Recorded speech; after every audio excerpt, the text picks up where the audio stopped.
চট্টগ্রাম পটিয়া ১২ সংসদীয় আসন নতুন বিএনপির সাবেক কেন্দ্রীয় নির্বাহী কমিটির সদস্য সৈয়দ সাদাত আহমেদ মনোনয়ন ফর্ম সংগ্রহ করছি। জেলা প্রশাসকের কার্যালয়ে নতুন সৈয়দ সাদাত আহমদের পক্ষে মনোনয়ন ফর্ম সংগ্রহ করে পটিয়া উপজেলা বিএনপি নেতা হাজি দিন মোহাম্মদ, পটিয়া উপজেলা বিএনপি নেতা জসিমউদ্দিন, মোহাম্মদ জাফর, মোহাম্মদ নাজিম, মোহাম্মদ শাহ আলম, মোহাম্মদ শওকত, মোহাম্মদ বেলাল, যুবদল নেতা নাজিমউদ্দিন, স্বেচ্ছাসেবক দল নেতা মোহাম্মদ সাকুয়াত সহ অঙ্গ ও সহযোগী সংগঠনের নেতৃবৃন্দ। আমার নাম হাজি দিন মোহাম্মদ। আমার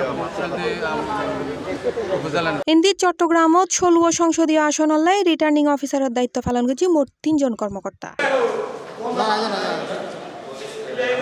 হৈরাহির গত ১১ ডিসেম্বর জাতীয় সংসদ নির্বাচনের তফসিল ঘোষণা করা হয়। ঘোষিত তফসিল অনুযায়ী মনোনয়ন ফর্ম জমা দিবের শেষ দিন ২৯ ডিসেম্বর। এছাড়া ৩০ ডিসেম্বরের ২০২৬ সালের ৭ জানুয়ারি পর্যন্ত মনোনয়ন ফর্ম যাচাই বাছাই কার্যক্রম চলিব। C plus TV, Chittagong.